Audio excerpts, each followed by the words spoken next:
নমস্কার বন্ধুরা, পিয়া কিচেনে আপনাদেরকে অনেক অনেক স্বাগত জানাই। তো বন্ধুরা, আবার চলে এসেছি অনেকদিন পর একটা নতুন রেসিপির সাথে। আর সেটা আজকে বানাতে চলেছি চিকেন সসেজ।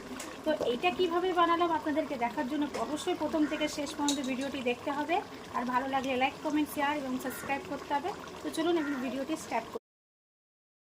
তো বন্ধুরা, এখানে প্রথমেই দিয়ে দিয়েছি চিকেন সসেজগুলো ভাপাতে গরম জলে। তো হ্যাঁ, পরিমাণ মতো জল দিতে হবে। আর জলটা অতি অবশ্য কিন্তু প্রথমে গরম করে নিতে হবে। গরম হয়ে যাবার পর তার মধ্যে চিকেন সসেজগুলো দিয়ে 10 থেকে 15 মিনিটের মধ্যে ভাপাতে হবে। বেশিক্ষণ রাখা যাবে না জলে, না হলে ভেঙে যেতে পারে। তারপরে সুন্দরভাবে কিন্তু ফুটে গেলে 10-15 মিনিটের পর জলটা ছেঁকে নিতে হবে। গরম জলে ভাপিয়ে নিয়েছি ভালো করে, জলটা ফেলে কড়াই বসিয়ে দিয়েছি রান্না করার জন্য। তো প্রথমেই কড়াই দিয়ে দেওয়া হচ্ছে রিফাইন্ড সাদা তেল। তো পরিমাণ মতো জাস্ট এতটা তেল দিয়েছি, পরে যদি লাগে তো আবার দেবো। আর এইদিকে যে এখনও ভাপ ছাড়ছে, গরম জল থেকে একদম ভালো করে জল ঝরিয়ে নিয়েছি। সসিগুলো ভাপানো হয়ে গেছে ভালো করে। আর যেহেতু চিকেন সসিটা আমি আলু দেবো, তো সেই জন্য প্রথমে আলুগুলোকে এইভাবে টুকরো করে কেটে রাখা হয়েছে। এইগুলোকে ভালো করে গরম তেলে ফ্রাই করে নেবো। তো সাদা রিফাইন অয়েলটা গরম হয়ে গেছে কড়াই, এবার আলুগুলো দিয়ে দেবো ভাজার জন্যে।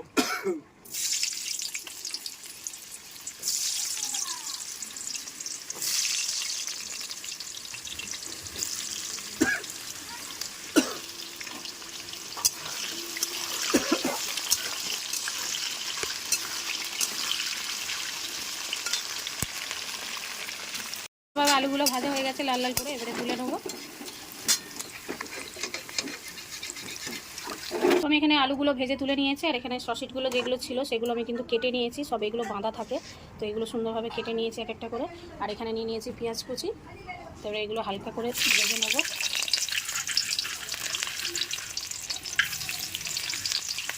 স্টিমটাকে একেবারে আস্তে রাখতে হবে, কারণ এগুলো ভাজতে গেলে ফেটে না যায়, এটা ভেঙে যেতেও পারে। সেই জন্য একেবারে লো ফ্লেমে ভাজতে হবে।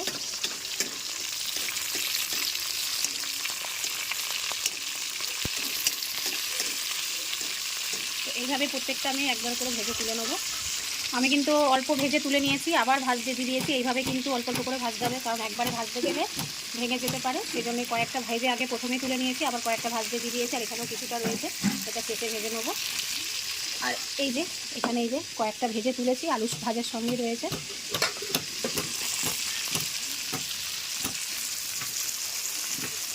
হালকা হাতে এভাবে হালকা হাতে করে নাড়তে হবে।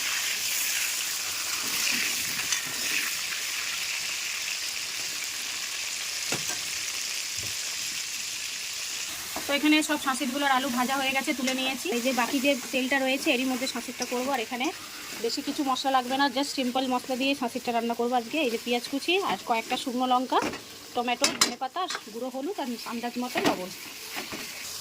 তো গরম তেলে শুকনো লঙ্কাটা আর পেঁয়াজটা দিয়ে ভালো করে ফ্রাই করে নেবো। আর জাস্ট এইটাতেই কালার আসবে শুকনো লঙ্কাটা দেওয়ার জন্য।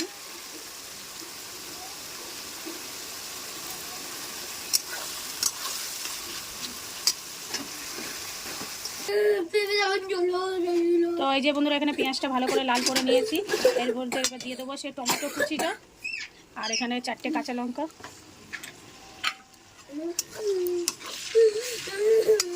আচ্ছা চুপ করো না। টমেটো কুচি দেওয়ার পর ভালো করে ভাজা ভাজা করে নিয়েছি।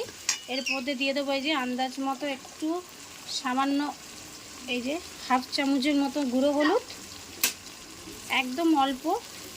আর আন্দাজ মতো 1 চামচের মতো লবণ।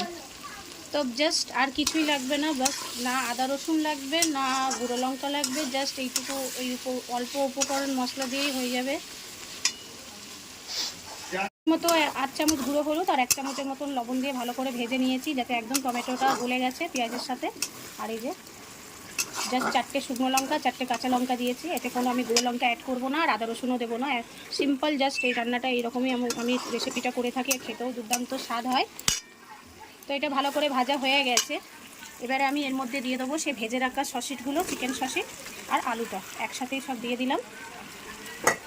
এবারে ভালো করে নাড়াচাড়া করে নেবো। একই সঙ্গে পেঁয়াজের সাথে যেন ভালো করে ভাজতে হবে।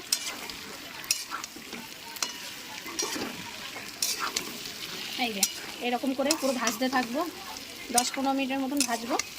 আর সবার শেষে দিয়ে দেবো এই যে কুচানো ধনেপাতা। তো আমি 5-10 মিনিটের মতন ভেজে নিয়েছি, যেহেতু আলুটার পেঁয়াজটা শশিরটা আগে থেকেই ভাজা ছিল, তো বেশিক্ষণ আর ভাজতে লাগবে না। হালকা একটু নাড়াচাড়া করে এবার দিয়ে দেবো এতে আন্দাজ মতো জল, কারণ অল্প সামান্য জল দেবো জাস্ট গ্রেভিটা হওয়ার জন্য। তো এই যে বন্ধুরা আমি খুব সামান্য অল্প জল অ্যাড করে দিলাম এর মধ্যে, যাতে জাস্ট সুন্দরভাবে একটা গ্রেভিটা হবে। এতে কিন্তু আমি আর জল দেবো না, একদম অল্প।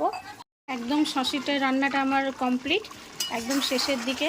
এইভাবে কিন্তু একদম হালকা গ্রেভি রয়েছে, আর দেখতেও কিন্তু জাস্ট অসাধারণ হয়েছে, কালারফুল হয়েছে একদম। আর জাস্ট অল্প একটু গ্রেভিটা রেখেছি। তো বন্ধুরা এই যে চিকেন সসেজটা হয়ে গেছে, এবার গ্যাসটা আমি অফ করে দেবো। আর এতে জাস্ট কোনো মশলা আমি অ্যাড করিনি, যা যা আপনাদেরকে দেখালাম অল্প উপকরণেই আজকে আমাদের এই চিকেন সসেজটা। আর আপনাদের এই রেসিপিটা কীরকম লাগলো অবশ্যই কমেন্টে জানাবেন, আর ভালো লাগলে লাইক, কমেন্ট, শেয়ার এবং সাবস্ক্রাইব করে পাশে থাকবেন। আবার দেখা হবে নতুন রেসিপির সাথে।